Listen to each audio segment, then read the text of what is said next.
Hello नमस्ते, मैं हूँ योगिता और स्वागत है आपका आज के हमारे इस नए वीडियो में।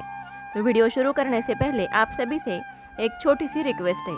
अगर आपने अभी तक हमारे चैनल को सब्सक्राइब नहीं किया है तो प्लीज़ सब्सक्राइब करें और फैमिली फ्रेंड के साथ शेयर करें। तो चलिए शुरू करते हैं आज का वीडियो। जैसे कि आप लोगों को पता है कि हमारे चैनल पर हम रामायण की कथा का प्रारंभ कर चुके हैं और यह इसका दूसरा पार्ट है। पहला पार्ट ऑलरेडी मैंने अपलोड किया हुआ है। अगर आप उसे देखना चाहते हैं तो उसकी लिंक आपको आई बटन में मिल जाएगी।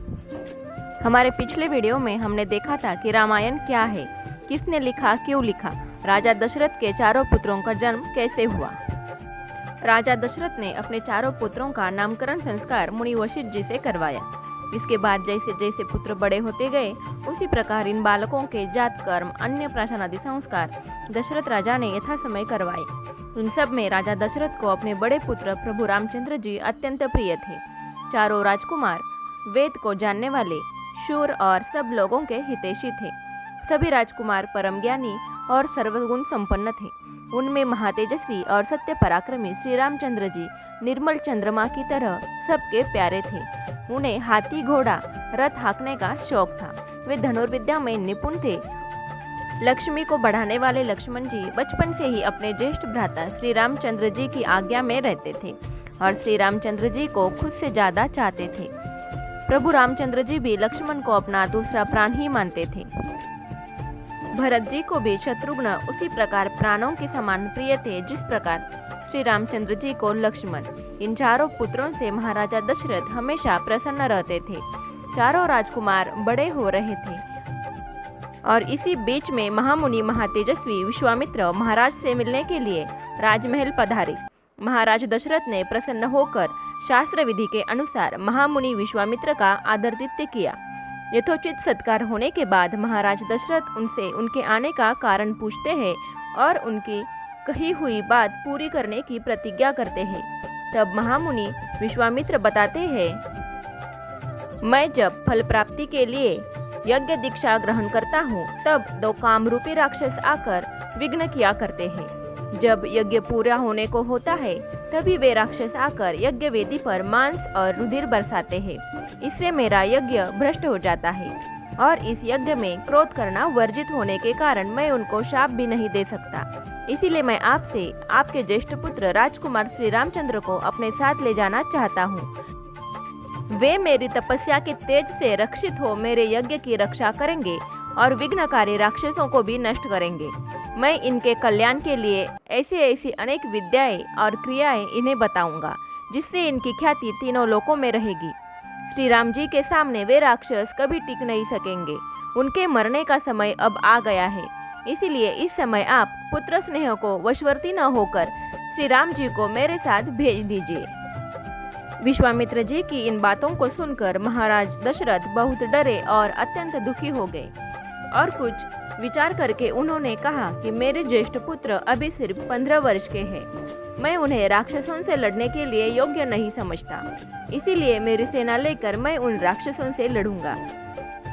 आपकी व्रतचर्या निर्विघ्न समाप्त होने तक मैं स्वयं आपके साथ रहूंगा और अगर आप रामचंद्र को ही ले जाना चाहते हैं तो मेरी सेना भी उनके साथ रहेगी। आगे राजा दशरथ उन राक्षसों के संपूर्ण वृत्तांत विश्वामित्र जी से पूछते हैं।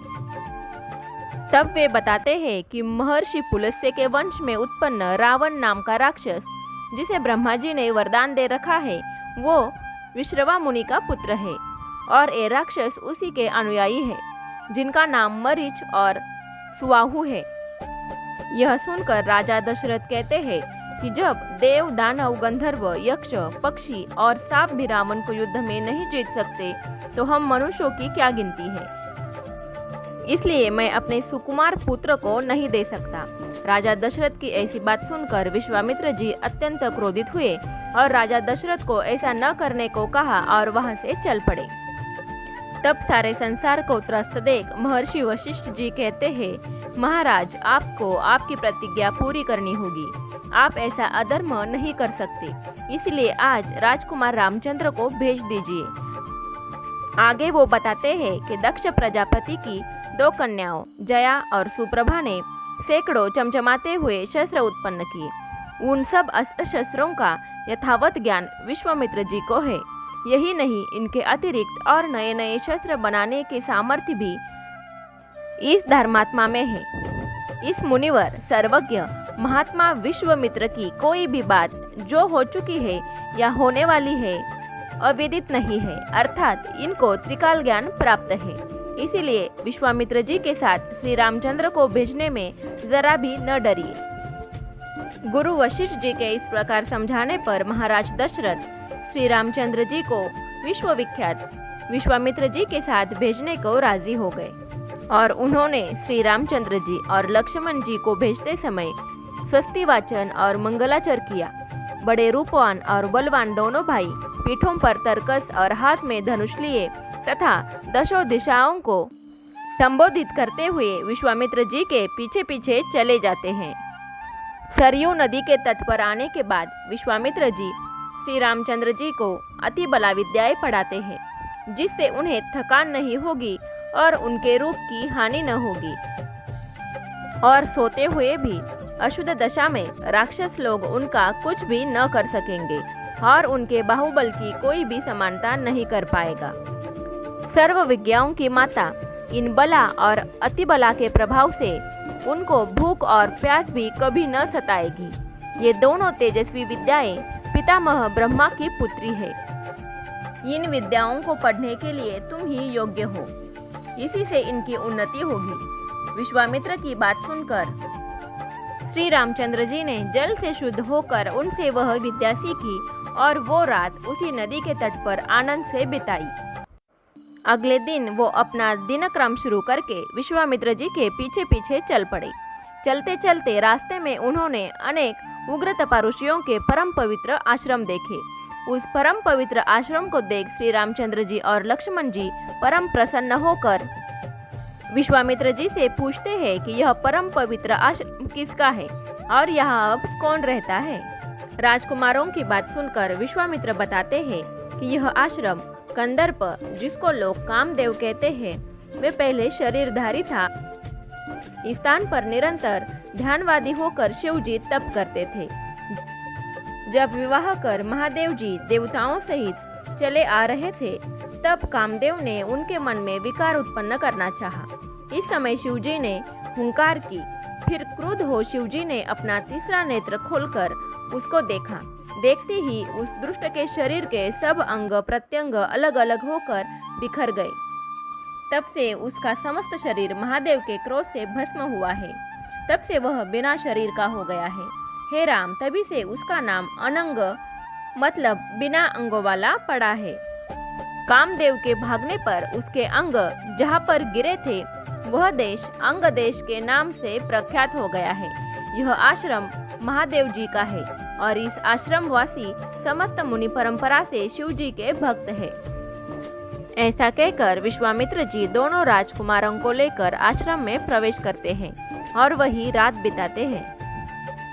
अगले दिन पुण्य तीर्था नदी पार करने के लिए उन ऋषियों ने एक नाव का प्रबंध कर इन तीनों से विदा ली।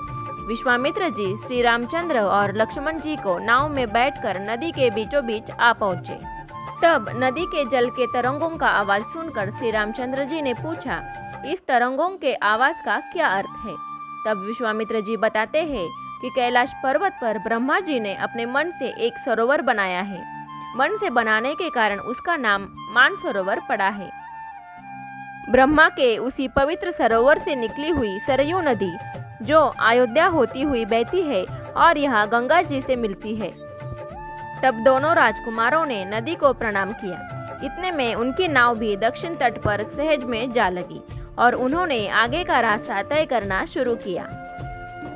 तो आज के लिए बस इतना ही। मिलते हैं अगले वीडियो में, तब तक के लिए नमस्ते। अगर आप लोग ब्लॉगिंग चैनल देखने में इंटरेस्टेड हो तो आप मेरे दूसरे चैनल को भी विजिट कर सकते हैं, जिस पर मैं अपने डेली व्लॉग्स, रेसिपीज और ट्रैवल ब्लॉग्स शेयर करती हूँ।